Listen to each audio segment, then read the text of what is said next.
cadera el tacón de la novia, una vez, dos veces, como si estuviera marcando el ritmo de algo que todavía no se ve. La habitación huele a arroz cocido y a humo de brasero. Ella se sienta recta en el umbral del salón principal, la espalda tensa, las manos apretando un pañuelo bordado, y entonces empieza. Primero un sollozo contenido, luego una lágrima que cae sin permiso, y de pronto el llanto se convierte en canto. No es un ay improvisado, es una melodía aprendida, con frases que suben y se quiebran como si estuvieran hechas para partirse. Afuera alguien carraspea, una tía responde con otro llanto canción, y la madre, desde la sombra, espera su turno como si esto fuera una ceremonia inevitable. ¿Cómo es posible que, antes de una boda, la novia deba llorar cada día, y que si no lo hace la comunidad lo note? Hoy vamos a entrar en ese umbral, de donde nace este llanto, que significa por dentro, y que se juega, de verdad, en cada lágrima. No estamos hablando de China como un bloque uniforme, porque este rito no es igual en todas partes, ni siquiera existe en todas las regiones. Lo que en Internet se simplifica como las novias chinas lloran un mes entero, suele referirse a prácticas concretas de ciertas zonas y pueblos, especialmente entre comunidades tujia del suroeste y centro-sur, en áreas como Enshi, Hubei, Shaanxi y Shangjiajie, Hunan, y también relatos en partes de Sichuan occidental y alrededores, donde se habla de kujia, literalmente llorar el matrimonio, y donde ese llanto a menudo es también canción, kujiaje, cantos de llanto nupcial. Imagínate la cámara en modo observación, sin música añadida. Falta alrededor de un mes para la boda en algunas versiones locales del rito. Al caer la tarde, la novia se arregla, no como para una fiesta, sino como para cumplir presencia. En ciertos relatos el gesto tiene incluso un nombre, suotang. Sentarse en el salón no es un detalle menor. El salón principal, en muchas casas tradicionales, es el espacio de los ancestros, de los invitados, de la mirada colectiva. Ali, en ese lugar donde lo íntimo siempre está a punto de volverse público, ella se sienta y llora durante un tiempo pautado. En 1907, testimonios y descripciones populares se habla a veces de cerca de una hora, y ese llanto no se deja completamente al azar. Los primeros días, puede estar sola o acompañada por alguna mujer mayor que sabe cómo se hace. Luego, según una secuencia descrita en algunos textos divulgativos antiguos y repetida en relatos contemporáneos, hay una progresión, casi coreográfica. Pasados unos 10 días se suma la madre, unos 10 días después la abuela, y más adelante pueden entrar tías, hermanas, vecinas, un pequeño coro de generaciones. Y aquí aparece la primera incomodidad para quien mira desde fuera. ¿Por qué entrenar el llanto? ¿Por qué convertirlo en una obligación? ¿Y además hacerlo en compañía? Porque en muchas de estas comunidades, la boda no es solo una unión romántica, es una mudanza de estatus. La novia cruza un borde social, y ese cruce tradicionalmente dolía de verdad, no por falta de amor, sino por exceso de realidad. Dejar el hogar natal, cambiar de apellido en ciertos sistemas, reordenar la lealtad cotidiana, pasar a otra casa donde tendrás que aprender cómo se hacen las cosas. En esa lógica, la emoción no se considera un accidente, sino una materia que se trabaja. El llanto se vuelve lenguaje. Los cantos de llanto pueden sonar como si fueran puros lamentos, pero no siempre son solo tristeza. Los estudios y descripciones etnográficas sobre lamentos nupciales en China subrayan algo que sorprende. A menudo estas performances permiten decir lo indecible, quejarse sin romper el orden, mostrar miedo sin desobedecer, recordar una injusticia sin encender una guerra abierta. Un libro académico dedicado a estos lamentos los describe como una forma de performar el duelo en el umbral del matrimonio. Un duelo por la vida que se deja atrás, y también una escena donde la mujer puede articular tensiones sociales dentro de un marco aceptado. ResearchGate. Pero volvamos a la habitación, porque lo importante no es solo qué significa, sino cómo se vive. La novia empieza con fórmulas tradicionales. En algunas regiones, hay patrones repetidos y versos heredados, y también puede improvisar, según el momento. Un objeto del ajuar, una esquina del patio donde jugaba de nina, la cara de su madre cuando intenta aguantar el llanto y no puede. En compilaciones de cultura popular tujía se explica que el llorar puede ser cantar en lugar de llorar. Llorar acompañando el canto, una técnica emocional, una estética del quebrarse, y quienes participan no son actores neutrales. Las mayores tienen un papel de dirección invisible. Corrigen letras, guían el tono, sostienen el ritmo. A veces la comunidad evalúa no si la novia llora de verdad, sino si sabe llorar bien, si su llanto es rico, bonito, completo. En algunos relatos contemporáneos incluso se dice que cuanto mejor llora la novia, mejor presagio para la prosperidad de la familia, del novio, una lógica donde el rito se lee como augurio y como reputación pública. ¿Te das cuenta del giro?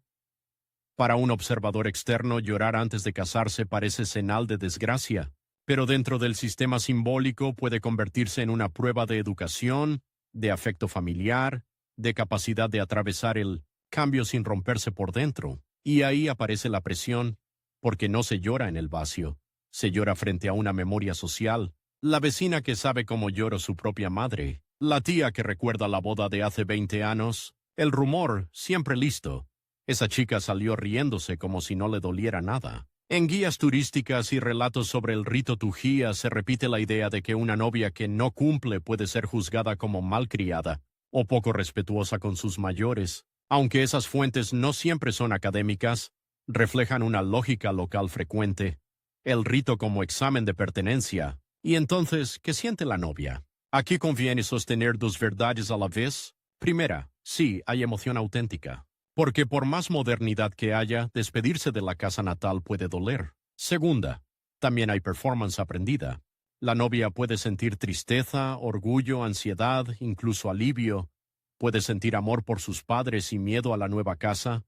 Puede sentir vergüenza de llorar frente a otros y, al mismo tiempo, temor de no llorar suficiente. Si alguna vez te ha pasado que en un funeral o una despedida te comportas de cierta manera porque la situación lo pide, aunque tu emoción sea compleja, estás cerca de entender esto. En algunas interpretaciones recogidas por investigaciones y análisis culturales, el llanto nupcial funciona como una válvula moral.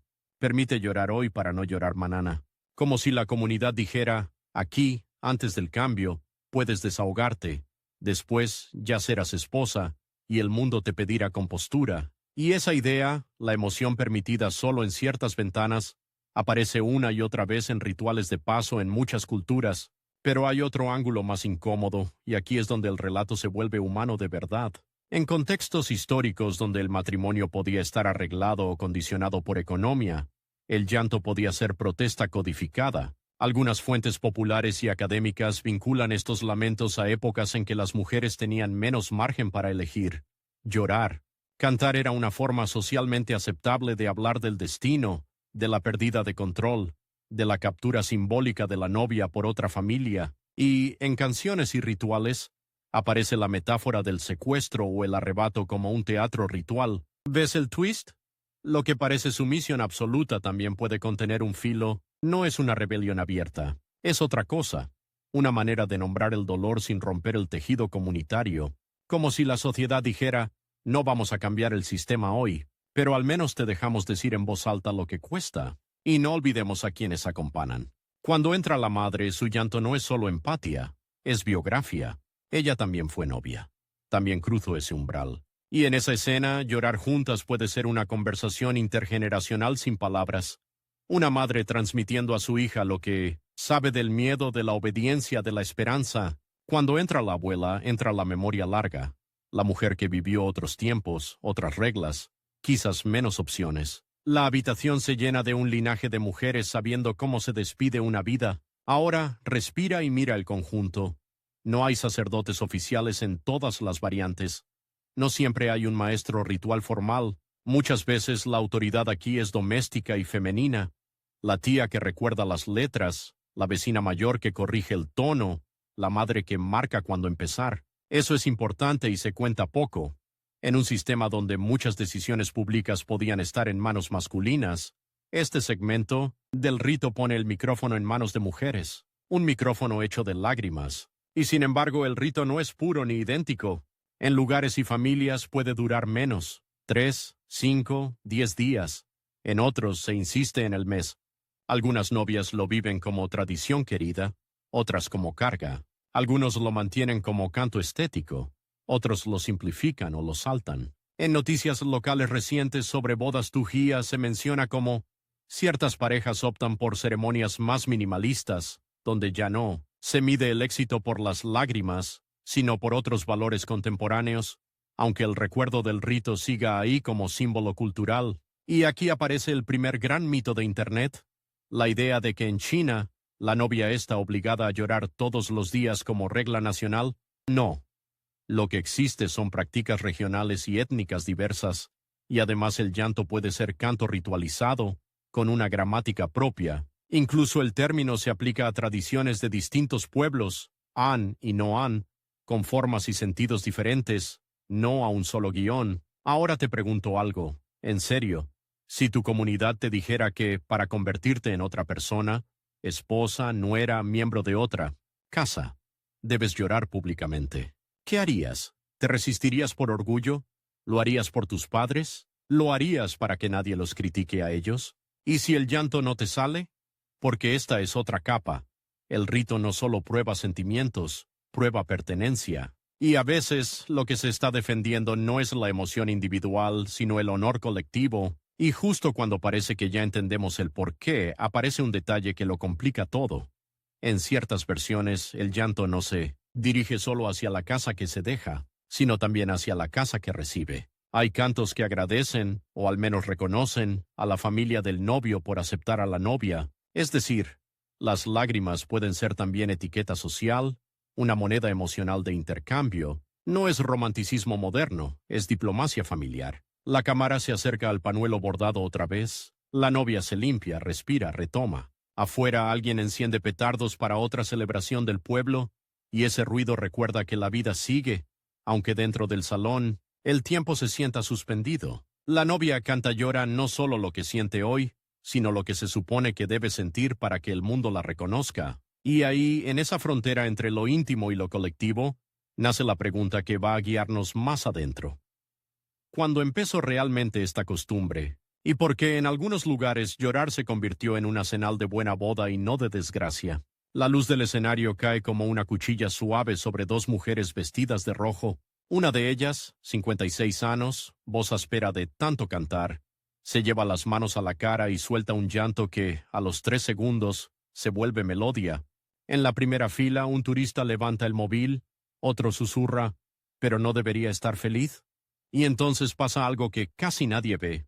Detrás del telón, una anciana corrige en voz baja una palabra, un giro del canto, como si estuviera afinando no una nota, sino una memoria. La intérprete asiente, respira, y el llanto vuelve a nacer, más antiguo, más preciso. ¿En qué momento un rito íntimo de despedida pasó a ser también una obra para ojos ajenos? Y, más atrás todavía, ¿de dónde salió la idea de que llorar podía ser un requisito para casarse? Para seguir el rastro hay que cambiar de escala, de la habitación doméstica al archivo, de la voz de una madre al documento de un estado, del siempre se hizo así a la pregunta que incomoda. Siempre se hizo así, o se volvió así por presión histórica. En las descripciones oficiales contemporáneas del propio patrimonio cultural tujía, el llanto canto aparece como algo con historia larga y capas acumuladas. Un dato concreto: los cantos de llanto nupcial tujía figuran como proyecto representativo del patrimonio cultural inmaterial nacional. En China, con publicación en 2011, tercera lista, no es un detalle burocrático, implica que el rito dejó de ser solo cosa de casa para convertirse en cosa de la nación, con programas de protección, herederos reconocidos y a veces escenarios. En esa ficha aparecen lugares específicos, como el condado de Gushang, en Jiangxi, Hunan, y hasta nombres y fechas de transmisoras reconocidas, por ejemplo, Peng Suxiu, mujer, nacida en 1931, una biografía individual convertida en puente oficial para una tradición oral. También aparece otra pista importante. El texto vincula el auge de ciertas formas del rito a un proceso de la dinastía Qing llamado Gai Tu Giliu, una política de sustitución de autoridades locales por administración imperial regular, y menciona términos internos, como y prácticas o segmentos rituales asociados al llanto nupcial en ese periodo, respaldados, dice el propio registro, por poemas del género, versos populares escritos por literatos que a veces documentaban costumbres. Eso ya es una primera versión histórica, no solo tradición intemporal, sino tradición intensificada y reconfigurada en un momento de reorganización política y cultural. Y aquí nace el primer gran debate sobre el origen El por qué no tiene una única respuesta. Tiene versiones que compiten, se superponen y a veces se contradicen. Una versión muy extendida en la historiografía y en los estudios sobre lamentos nupciales en China conecta el llanto con una idea más oscura, el matrimonio como captura simbólica. En muchos lugares de China, tanto Han como no Han, existen escenas rituales donde la familia de la novia bloquea la puerta, Lan, Men, o simula resistencia cuando llega el grupo del novio. En ese marco, algunos investigadores señalan que las imágenes de arrebatar o seizar a la novia, verbos como xiang, arrebatar, aparecen en canciones y dramatizaciones. El llanto sería el eco de un pasado donde el traslado de la mujer de una casa a otra podía vivirse y representarse como una extracción. Lo interesante es que, incluso cuando ya no hay secuestro real, el lenguaje ritual conserva esa tensión, como si la cultura dijera: este cambio sigue siendo peligroso, sigue doliendo, aunque lo llamemos fiesta. La otra gran versión, igual de potente, afirma casi lo contrario en su énfasis. El llanto como discurso femenino de resistencia frente a matrimonios arreglados, falta de elección y asimetrías de género. En trabajos académicos recientes sobre los lamentos tujía se describe el kujia como una práctica reservada a mujeres y cargada de crítica social. Dentro de una forma aceptada, la novia puede expresar sufrimiento, frustración, miedo a un futuro incierto, incluso enfado hacia figuras como el casamentero. Y esto no es abstracto. En la descripción oficial del patrimonio tujia aparecen segmentos con nombres que suenan casi a guión dramático, como mameiren, literalmente regañar, insultar al casamentero, además de llorar al subir a la silla o al medio de traslado, y otros pasos cantados vinculados a vestirse, ponerse adornos, separarse de la mesa materna. Es decir, el rito incluye un espacio formal para que el dolor no sea solo bonito, sino también acusatorio. ¿Y cuál es la verdadera? Aquí viene lo honesto. Probablemente las dos. Dependiendo del lugar, la época y la familia. Las tradiciones vivas rara vez nacen de una sola causa. A veces nacen de una herida, perdida de libertad. A veces de una estrategia, mantener cohesión familiar. A veces de una política, reordenamiento cultural. Y casi siempre terminan cumpliendo varias funciones a la vez. Para sentirlo, volvamos a la escena humana, pero ahora con la cámara puesta en el entrenamiento cultural, no en el espectáculo. En varios relatos recogidos en textos de cultura popular y también en estudios, se repite un detalle que incomoda por su precisión.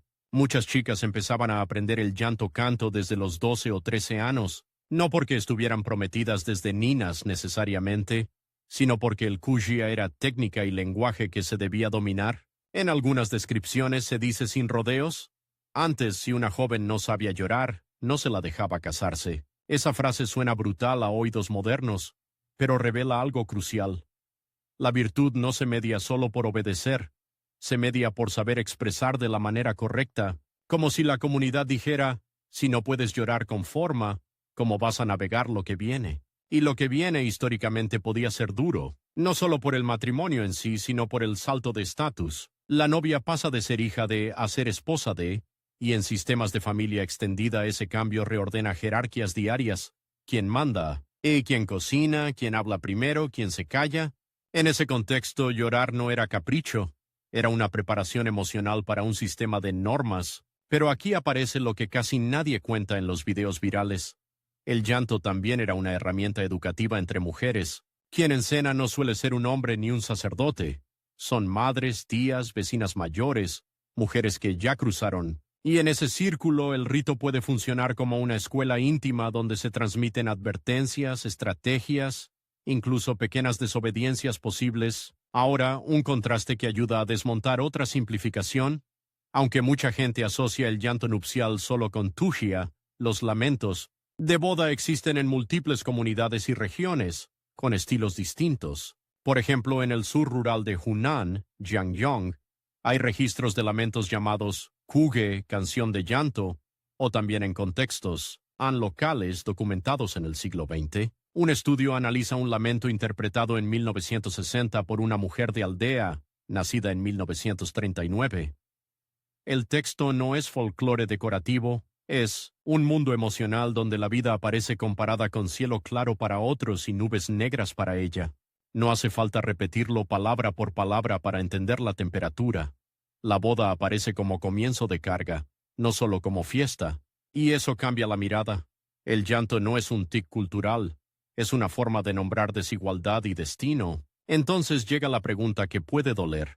Si el rito puede contener crítica, ¿por qué se conserva incluso cuando muchas mujeres ya eligen con quién casarse? Aquí entra el tiempo moderno como un tercer personaje. A medida que el Estado chino del siglo XX impulsa reformas sociales, y especialmente cuando cambian las leyes y normas sobre matrimonio, a muchas comunidades reubican el sentido del llanto. Lo que antes podía ser protesta directa se vuelve, en algunos lugares, forma y herencia, y en otros se reduce o se abandona. Investigaciones sobre turismo cultural en Xiangxi, zona Tujia-Miao, muestran algo muy concreto. En 2020, investigadores hicieron trabajo de campo observando actuaciones de Wuxia como exhibición para visitantes y entrevistaron a intérpretes. Aparecen edades, voces y tensiones contemporáneas. Una actriz principal de 56 años, otra de 28, turistas jóvenes que llegan con curiosidad y confusión. ¿Casarse es algo feliz? ¿Por qué llorar? Y locales que ven la performance como forma de preservar y sí también de generar ingresos. En esas entrevistas se menciona que hay formación profesional, aprendizaje con transmisores reconocidos y un punto delicado. En escena, a veces se canta en mandarín y se simplifica, mientras que antes se transmitía en lengua tujia y de forma más extensa. Aquí aparece un twist de nuestros tiempos. El rito sobrevive, pero cambia de piel, y con ese cambio aparecen riesgos nuevos, que se vuelva caricatura para consumo rápido, que pierda su densidad emocional, o que se convierta en un símbolo sin el contexto de dolor, gratitud, ambivalencia y pertenencia que lo hace verdadero. Sin embargo, sería injusto decir turismo, degradación sin matices. En algunas comunidades, la entrada al circuito cultural ofrece una protección inesperada. Recursos para registrar cantos, reconocer a portadoras de tradición, enseñar a jóvenes que ya no viven en la misma casa extendida. La ficha oficial del patrimonio tujia insiste en lo oral y en lo valioso de esa gran canción narrativa lírica, precisamente porque muchas de estas culturas transmitían sin escritura propia o con escasa fijación textual. Cuando el mundo se acelera y la gente migra, el escenario, aunque imperfecto, puede convertirse en archivo viviente, pero el corazón del rito no es el Estado ni el turista, es la tensión interior de la novia. Y aquí conviene desmontar otro mito. Si llora es porque no quiere casarse. No necesariamente. El llanto puede ser agradecimiento filial, puede ser despedida, puede ser presión social, puede ser miedo, puede ser protesta y puede ser todo a la vez, incluso en matrimonios elegidos con amor. La emoción humana no se deja encerrar en una sola etiqueta, y estas canciones están hechas precisamente para sostener contradicciones. Hay una escena que lo resume sin necesidad de moraleja. En la versión descrita por el patrimonio Tujia para Guzhang, el canto está organizado en procedimientos: abrir el llanto, llorar por padres, por hermanos y hermanas, por parientes, y sobre todo destaca el duelo madre-hija como núcleo que atraviesa el proceso. No es un detalle folclórico, es la imagen de un vínculo que se estira hasta casi romperse para poder transformarse. La madre no llora para arruinar la boda. Llora para reconocer que su hija deja de ser solo hija, y que ese duelo merece una voz. Y ahora te devuelvo la pregunta, como si estuviéramos sentados al borde de ese salón. ¿Qué prefieres? ¿Una sociedad que finge que los cambios no duelen, o una que te obliga a llorarlos en voz alta? ¿Qué es más duro? ¿No tener permiso para sentir o tener la obligación de mostrarlo? Porque justo ahí, en esa frontera, el Wuxia se vuelve espejo. No habla solo de China. Habla de algo universal, del precio de pertenecer. Un hombre entra con una bandeja lacada, y el sonido metálico de las monedas golpeándose entre sí corta el aire como una campanilla nerviosa. No está en un banco, está en la casa de la novia. En la bandeja hay dulces, té y un pequeño sobre rojo. Las mujeres no lo toman enseguida. Primero miran a la novia, que sigue sentada, con los ojos hinchados, y sin embargo firme. Y cuando por fin alguien acepta la bandeja, la madre no sonríe. Responde con un llanto que suena casi como un veredicto. El visitante se queda quieto, incómodo. Porque aquí el llanto no es tristeza sin control, es un idioma social. ¿Cómo puede una lágrima influir en dinero, honor, y la manera en que dos familias se miraran durante años. Si en la parte anterior seguimos el hilo histórico, ahora vamos a meternos en la maquinaria íntima del rito, lo que hace por dentro, a lo que regula por fuera, y las cosas que rara vez se cuentan porque no quedan bien en un clip corto. Hay un punto que muchos malinterpretan. La idea de obligación no siempre significa que alguien esté de pie con una vara diciendo «llora». A veces la presión es más sofisticada y por eso mismo más potente. Una expectativa compartida que te envuelve. El kujia, cuando existe, funciona como prueba pública de tres cosas a la vez: afecto filial, capacidad de estar a la altura y valor social de la novia. Y aquí entra el dinero, aunque a la gente le incomode reconocerlo. En muchas bodas tradicionales chinas, alrededor del matrimonio circulan transferencias, regalos, ayuda para la nueva casa, intercambios entre familias. Los nombres y las formas cambian según región y grupo, pero el patrón aparece una y otra vez. El matrimonio no es solo romántico, es también economía doméstica. En ese entorno el llanto puede operar como una señal. Esta hija es querida, nos entrega barata, y no hablo de venta literal, hablo de prestigio. El ritual puede subir simbólicamente el peso de la novia en el mercado social del honor. ¿Cómo se ve eso paso a paso en la vida real? La cámara seguiría un recorrido como este.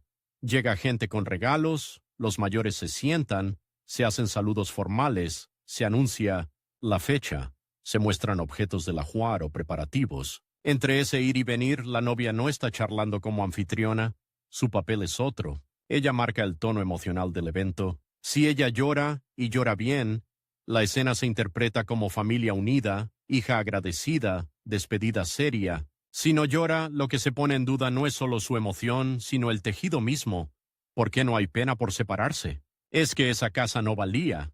¿Es que esa hija no respeta? Suena injusto, sí. Pero ahí está el mecanismo. El rito protege el honor familiar a costa de exigir una performance emocional. Esto casi nadie lo dice así porque resulta incómodo, pero es parte de la verdad antropológica. Los rituales no solo expresan sentimientos, los producen y los administran. Te dicen qué sentir, cuándo sentirlo, y cómo mostrarlo para que la comunidad lo reconozca como legítimo. Ahora, lo más interesante. Dentro de ese mismo marco, el llanto puede convertirse en un espacio de agencia femenina. En algunos repertorios de cantos de llanto, según describen etnografías y compilaciones de tradición oral, aparecen temas que no caben en la conversación cotidiana. Quejas hacia el destino, advertencias sobre la vida de nuera, reproches velados por la dureza que puede venir, incluso críticas a la figura que organiza el enlace. El canto, precisamente porque está ritualizado, puede decir cosas que en prosa serían falta de respeto. El público lo permite porque está dentro del guión cultural, y así. Una práctica que desde fuera parece sumisión puede funcionar por dentro como canal para hablar de desigualdad sin romper el orden. Piénsalo, si un sistema te pide que seas correcta, silenciosa y agradecida, no es extraño que justo antes de entrar en ese sistema te den un micrófono hecho de lágrimas. Y aquí aparece un detalle raro y precioso. En varias descripciones se señala que no se trata solo de llorar, sino de aprender un estilo. No todas las lágrimas sirven. Se espera una melodía, una cadencia. En algunas comunidades el llanto canto se evalúa como se evalúa un relato. Si tiene cuerpo, si nombra a las personas correctas, si sigue un orden moral. La técnica no mata la emoción, la encausa. Como en el teatro clásico, donde la forma hace posible decir lo insoportable. Ahora, tres casos reales, en el sentido antropológico, que muestran cómo este rito se dobla sin romperse y que ayudan a evitar el cliché fácil. Primer caso. La boda que se volvió escenario. En zonas donde el kujia se muestra en contextos de turismo cultural, algunas mujeres jóvenes aprenden el canto como parte de un grupo de performance. Por fuera parece folclore, por dentro puede ser trabajo, salario y orgullo identitario. En entrevistas y observaciones de campo contemporáneas se describe la tensión. Visitantes que se ríen porque no entienden, y locales que se enfadan porque sienten que se banaliza un dolor serio. Para la intérprete no es solo actuar, es defender el derecho a que su cultura no sea reducida a un meme, y sin embargo la misma intérprete puede reconocer que adapta letras, acorta tiempos, cambia registros para que el público comprenda. Aquí el rito no desaparece, negocia con la modernidad. Segundo caso, la novia urbana que vuelve al rito para su abuela. En algunas familias migrantes, esto aparece en relatos recogidos por investigadores y en testimonios de vida. La novia ya no vive en la aldea, trabaja en ciudad, se casa por elección, pero al volver al pueblo para la ceremonia, la abuela le pide que llore aunque sea un poco, no como castigo, sino como vínculo. La novia llora menos días, quizás solo una noche, quizás solo en un momento. Para ella es incómodo. Para la abuela es una manera de decir, lo que somos todavía importa. En ese caso, el rito funciona como puente generacional, no como control absoluto. Tercer caso, el conflicto interno. Cuando la novia no puede o no quiere llorar. No siempre hay lágrimas disponibles, y eso también está documentado en diarios, en relatos orales y en observaciones etnográficas. Hay novias que sienten alegría, o que están agotadas, o que se bloquean por vergüenza. En algunas comunidades lo que se negocia entonces no es obligación o rebelión, sino una solución socialmente aceptable.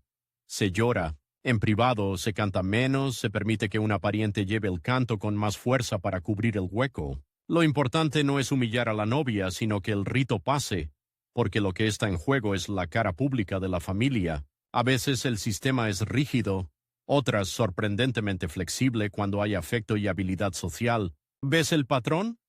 El rito no es una máquina idéntica, es una gramática con dialectos. Y ahora, un contraste regional que suele olvidarse, en otras zonas de China, sobre todo en entornos urbanos contemporáneos, la expectativa es casi la contraria. Se insiste en fotos perfectas, sonrisas, eficiencia, banquetes, y cualquier llanto se interpreta como mal augurio o drama innecesario. Ali, la novia, no es evaluada por su capacidad de llorar, sino por su capacidad de mantener la armonía y que todo salga bien. Esto no significa que una sea mejor que la otra. Significa que cada sociedad elige qué emoción considera apropiada para un tránsito vital. Unos ritualizan la pena para domesticar el cambio, otros ritualizan la alegría para ocultar el miedo. Pero si seguimos bajando, llegamos al núcleo moral, la idea de separación. En muchas tradiciones familiares, separarse sin dolor puede leerse como falta de amor. El Kujia convierte esa idea en una puesta en escena. El llanto le dice al mundo, me duele irme, por eso mi amor es real. Y esa lógica, aunque nos parezca dura, responde a una pregunta universal. ¿Cómo pruebas el afecto cuando todo está cambiando? Ahora viene lo que casi nadie cuenta. Número 1. El llanto también protege a la novia. Suena raro, pero piensa en la psicología social del rito. Al llorar antes, ella declara públicamente su vínculo con su familia natal. Eso puede funcionar como una especie de recordatorio para la nueva familia. Esta mujer no viene de la nada. Tiene gente detrás, tiene una casa que la mira. En sociedades donde la mujer podía quedar vulnerable en la casa del esposo, esa visibilidad no es poca cosa. Es un mensaje suave pero firme. Me despido con dolor porque mis raíces son fuertes. Y lo que casi nadie cuenta. Número 2. Es una escuela de palabras para mujeres. En contextos donde el discurso público podía estar restringido, dominar un repertorio ritual, saber nombrar a parientes, expresar emociones complejas, incluso quejarse sin romper la etiqueta, es una forma de capital cultural. No es solo llorar, es saber hablar en un código que la comunidad respeta. Y ese saber, transmitido por mujeres mayores, crea una continuidad femenina en un mundo donde muchas otras continuidades han sido narradas por hombres. Ahora hablemos de prohibiciones y objetos, pero sin convertir esto en manual. No se trata de hazlo así, sino de ver cómo los símbolos organizan la experiencia. En varias bodas tradicionales del sur y centro de China, el umbral y el camino tienen reglas, no como superstición vacía, sino como dramatización del tránsito. El umbral separa el adentro del afuera, el antes del después. El llanto sucede a menudo cerca de ese umbral o en el salón principal porque son lugares de frontera, donde lo privado se vuelve público. Se usan objetos cargados de sentido, telas rojas, pañuelos bordados, bandejas con té, dulces. A veces la preparación incluye revisar el ajuar, doblar telas, ordenar regalos. Cada gesto dice, no solo cambia mi estado civil, cambia mi posición en el mundo. Y aquí entra un punto sensible. El llanto puede ser también una forma de control de sexualidad y reputación. En sociedades donde la pureza y el honor femenino han tenido peso, una novia demasiado feliz podía ser malinterpretada, como impaciente, como poco modesta, como ligera. El llanto entonces funciona como máscara moral. Prueba que la novia no se va por deseo desbordado, sino por deber, por orden, por respeto. Duele leerlo con ojos actuales, pero es una pieza de la lógica. Por eso, cuando hoy algunas mujeres rechazan el rito, la discusión no es solo estética, es política íntima. ¿Quién decide qué emoción es correcta? ¿La mujer, la familia, el pueblo, el algoritmo? Y aquí desmontamos otro mito viral. Las novias lloran porque odian casarse. La realidad es más compleja. Algunas lloran por amor a su familia, otras por miedo a lo desconocido, otras por presión, otras porque el canto les permite decir lo que no se atreven a decir de otro modo. Y si algunas lloran porque no querían esa unión, todas esas posibilidades existen, y reducirlas a una sola es no escuchar. Y justo cuando creemos que lo entendemos, llega el momento que más tensión produce, el punto de no retorno. Hay un instante, en algunas variantes del rito, en que la novia deja de ser la hija que llora y se convierte en la mujer que se va. Ahí el llanto cambia de función, ya no es ensayo, es despedida definitiva. La voz puede volverse más alta, más urgente. Las mujeres alrededor responden como coro. No están haciendo teatro para entretener. Están creando un colchón sonoro para amortiguar la caída emocional del cambio, como si el grupo dijera, no te vamos a dejar cruzar sola. Y entonces, casi sin que nadie lo note, ocurre la transformación. La novia aprende que su vida va a estar llena de reglas, pero también aprende que hay un lenguaje para sobrevivir a ellas. Y aquí empieza lo más interesante para la siguiente vuelta del relato. ¿Qué pasa cuando el Estado, la modernidad y las redes sociales entran en esa habitación? ¿Quién gana y quién pierde cuando una tradición íntima se convierte en contenido? ¿Y por qué, a pesar de todo, sigue viva? Una pantalla de móvil ilumina la cara de la novia como una linterna azul. En el reflejo se ven sus ojos rojos, el borde del velo, la mano temblando con el pañuelo. Alguien fuera de cuadro susurra, más fuerte que no se oye. Y de pronto, el llanto, ese llanto antiguo, sale hacia el mundo por un altavoz diminuto. En la transmisión en vivo aparecen comentarios, algunos corazones, algunas risas, alguna frase cruel. La madre mira la pantalla un segundo, y luego aparta la vista como si ese brillo no perteneciera a su casa. El rito sigue, pero ahora hay dos públicos, el de la sala y el de Internet. Y ahí surge la pregunta más difícil de todas. ¿Qué le pasa a una tradición cuando deja de ser solo un umbral íntimo y se convierte en espectáculo global? Porque el Cuy ya no solo cambió por el tiempo, cambio porque cambió el mundo alrededor. Migración del campo a la ciudad, escolarización masiva, nuevas formas de elegir pareja, leyes modernas sobre matrimonio, trabajo asalariado para mujeres, y también una palabra que pesa en silencio, vergüenza. La vergüenza de ser juzgada por llorar demasiado o muy poco, la vergüenza de no cumplir con la familia, la vergüenza de convertirse en clip viral. En muchas comunidades donde existía el llanto nupcial, la vida ya no se organiza como antes. Ya no hay tanto hogar multigeneracional bajo el mismo techo. Ya no se da por sentado que la novia sale definitivamente del clan natal. Ya no es igual de frecuente que una joven pase de ser hija a ser nuera dentro de un sistema rígido y jerárquico, y cuando la estructura cambia, el rito tiene que elegir. Se adapta, se reduce, se traslada a otro contexto, o desaparece. Lo que se ve en investigaciones contemporáneas y en observaciones de campo es justamente esa negociación. Hay familias que lo conservan como una pieza breve, concentrada, casi como un gesto de saludo a los ancestros y a la memoria. Aunque vivamos distinto, reconocemos de dónde venimos. Hay otras que lo sustituyen por un acto más acorde a la vida urbana. Fotos, banquete, discursos, un guión moderno donde el llanto queda para un rincón privado. Y hay quienes lo rechazan abiertamente porque sienten que arrastra una moral que ya no quieren. La idea de que una mujer debe demostrar modestia, dolor y obediencia para ser considerada correcta. Ese conflicto no es teórico, es doméstico. Imagina una conversación que ocurre de madrugada en una cocina, cuando la casa por fin está en silencio. La novia dice, no quiero hacerlo, me siento observada. La madre responde, yo tampoco quería, pero lo hice por la abuela. La abuela, si ésta, puede decir algo que suena a otra época. Si no lloras, van a hablar. Y el padre, que a veces en estas escenas se mantiene al margen, suelta una frase pragmática. Haz lo que quieras, pero que no se rompa. La relación entre familias, ahí está la gran verdad. Muchas veces no se trata solo de emoción, sino de relación social. El rito, en su versión más dura, disciplina; en su versión más humana, reconcilia. y en su versión más contemporánea negocia, y ahora viene un giro que suele sorprender.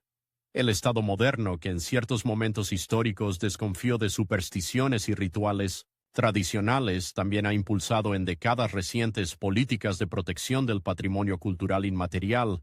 ¿Qué significa eso en la práctica?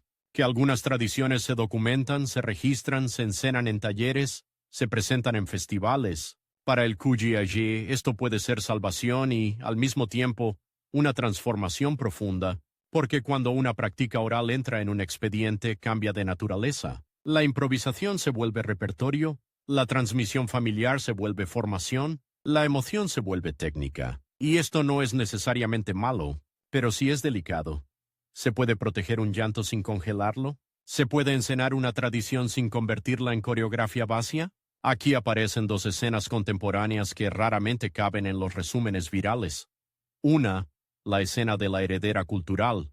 Una mujer mayor reconocida por su comunidad como guardiana del canto, que enseña a adolescentes. No les enseña solo letras, les enseña respiración, ritmo, cuando se quiebra la voz, cómo se nombra a cada pariente con la fórmula correcta. Algunas chicas aprenden por orgullo identitario, otras por trabajo, porque habrá actuaciones, otras porque la familia quiere que no se pierda. Y ahí se ve un detalle íntimo.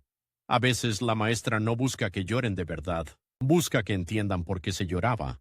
Que el llanto no sea un accesorio, sino un puente hacia la memoria de mujeres que vivieron cambios brutales. 2. La escena de la boda mixta entre ciudad y aldea. La pareja se ama, se eligió, trabaja en un entorno moderno, pero vuelven al pueblo para la ceremonia, y el kugia aparece como un idioma de respeto hacia los mayores.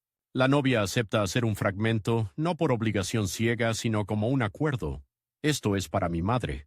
El novio, por su parte, tiene que aprender algo nuevo, que el llanto no es rechazo, sino señal de vínculo. Es decir, el rito deja de ser un mecanismo de control y se convierte en un lenguaje de traducción entre generaciones.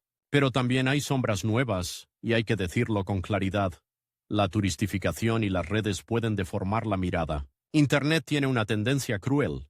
Convertir lo complejo en broma rápida. Alguien ve novia llorando y lo reduce a qué raro. Alguien más lo usa para decir ellos son así, y se borra todo lo que hay detrás.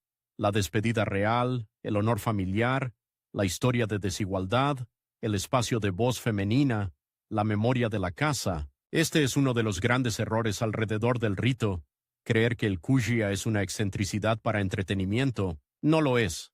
Y cuando se lo trata así, se hace daño, porque se humilla, aunque sea sin querer, a la gente que lo vive como algo serio. Otro error común, pensar que si llora esta infeliz, ya lo vimos. Puede llorar por amor a su familia, por respeto, por presión social, por miedo a lo nuevo, por protesta velada o por todo junto.